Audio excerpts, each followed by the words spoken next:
The internet has already decided that Marathon is the next Concord. Not because they played it, not because they spent time with it, but because Steam DB numbers dipped for a few days and suddenly everyone on Twitter and Reddit became a live service autopsy expert. I'm sure you've seen the exact same posts I have. Screenshots of player counts, Twitter threads celebrating the game's failure, and people just generally acting like Bungie just launched the next big live service failure. And the craziest part about all of this is that the loudest voices in the conversation haven't even played the fucking game, dude. They're not talking about mechanics, they're not talking about strategy, they're not talking about anything to do with the actual game itself. All they're doing is chasing the exact same narrative that you're seeing all these stupid fuckers chase, which is the race to declare that something is the next Concord, the next big failure, the next big, aha, I told you so. But here's the thing, I've actually spent a lot of time in Marathon. I've put dozens of hours into the game since release, and I can tell you with a straight look on my face that this game is absolutely fantastic. Sure, it might not be the greatest extraction shooter to ever exist, and sure, there is Arc Raiders, and that's a great game and it appeals to a whole bunch of people. This is a little bit different. It's if you want something similar, but something different. And I think people have genuinely got this wrong. They haven't actually spent time with the game to form a real opinion on it. All they see is people on the internet claiming it's the next Concord, so they close their mind off to the game and they just run with this narrative that the game is dead. But beyond all that fucking noise, you've got an actually really good, solid game here.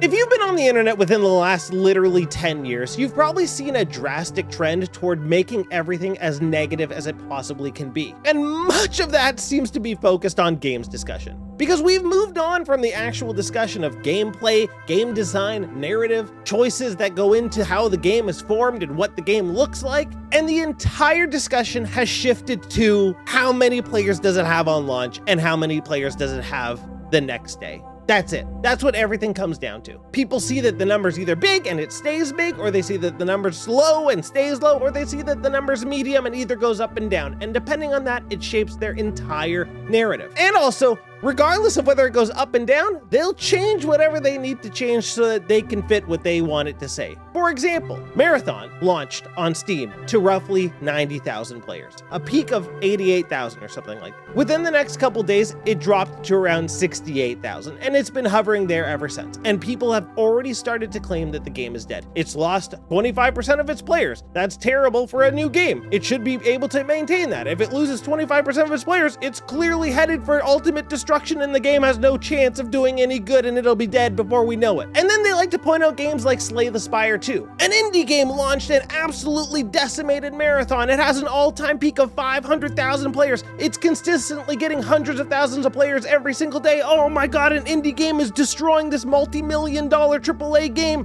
What's going on here? And yet, if you apply their same argument, well, it had an all-time peak of 500 and something thousand players, correct? Now it's averaging about 250,000. So within 2 days, it lost 50% of its player base? That doesn't look good. But nobody talks about that because the number's still high. Even though it's not as high, it's still a high number. And of course, the development costs for this game were nowhere near as high as Marathon. That's obvious. But if all they're talking about is numbers, which is all they're talking about because that's what they love to talk about, you can apply the same thing to pretty much anything. It lost 50% of its players within a couple days. But guess what? Who gives a fuck? Because the numbers shouldn't actually matter. Because are you a dev working on the game where the numbers are actually dependent on whether you get to continue working on the game or not? No, you're not. So you shouldn't care that much about it. The only time I really care about numbers this deeply is when I'm going into a multiplayer game and I just want to see that the game is active. For example, sometimes I have a big craving to play Halo, and then I check Steam DB because I'm like, I wonder how many people are actually on right now because I'd love to play ranked and, you know, challenge myself. And then it's like, well, there's 200 people playing. So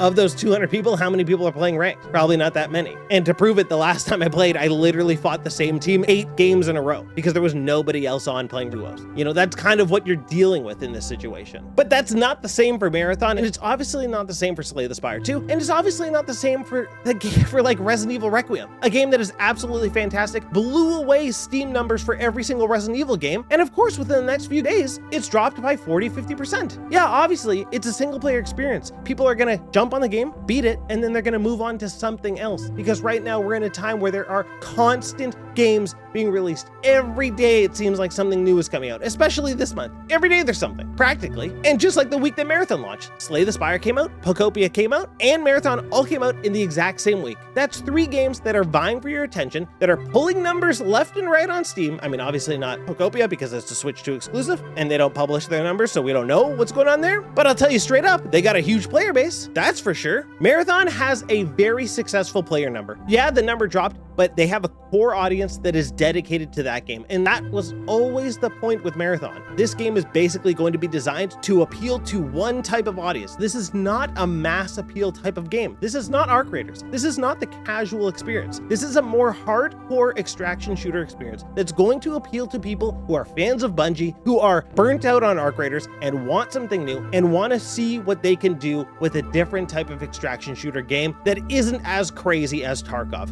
and isn't as overwhelmed with cheaters like Arena Breakout. This is a game with insanely cool style. The visual design is awesome. Every different faction has such a cool intro. The shells are awesome. The maps are awesome. The game is expanding with more and more maps and more features and guns, and they clearly have a plan here. This is Bungie working at their absolute best. Yeah, does it not hit the absolute highest of highs of Halo? Of course not. But this is a new, I mean, it's not a new IP, but it's a reimagined IP. It's brought to a modern audience. They're trying something new here, and it's honestly working. And the reason why so many people aren't playing it is because they're still having a great time with Arc Raiders. They're having a great time with Resident Evil. They're having a great time playing whatever they're playing, and Marathon just didn't draw them in. Right now, Marathon is competing in a free-to-play space with a paid game, and it's difficult to break in, especially when all people read is that it's the hardest of hardcore games and that it's so hard to get into. Oh my God, Marathon is so hard. It's not hard. There's a lot to learn in the game. There's a lot of different things going on, a lot of different items, a lot of different quests, a lot of different factions. There is a lot of depth to the game. 100%, a lot more depth than Arc Raiders. Is that a turnoff for some people? Yeah, it is, because a lot of people just want to kick back, they want to shoot some Arc, they want to shoot some people, and they want to relax. And in this game, you got to be a little bit more focused. It just feels more intense. It delivers something that Arc Raiders doesn't, and it's the feeling of tension. It's that feeling of, oh my God, there's an actual risk here. It feels much more risky than Arc Raiders, to be honest. And it's great. And whether people play it or don't play it, it's fine. If you don't want to play it, you don't want to play it. I don't care. I mean, Bungie probably cares because I'm sure they want the game to be even bigger, and I'm sure PlayStation wants this to be their biggest games as a service game. For sure, they want it to be a money-generating machine, and it probably will grow to be that. It's just not getting off to the most amazing start. But it's still a great start. It's still got a large number of players that lock in every single day. I'm one of them. There's nothing to complain about. The only problem I have is with the people online who just want to nail it into everybody's brain that this game is dead and that you're dumb for playing it and that you're an idiot and that it's ugly and that it's Lego Halo or whatever. You're stupid, man. You clearly haven't played it. What happened to the days of just enjoying games? You know, now you have people who are like, I don't care about this game. And instead of just saying, I don't care about it and moving on, they dedicated their entire life to just saying how much the game sucks and how much you're stupid and how much the game should be dead. You have mental issues, if that's you. Enjoy the game or don't. I think what it comes down to is that there's a lot of fucking morons out there. And what we need to do is just be better at shutting these people out and not paying attention to people who are fucking morons, to people who don't actually play games, but seem to think that their opinion on the games matters more than anybody else. These people gotta fuck off. Play games, enjoy them. Play Marathon or don't, just have a good time.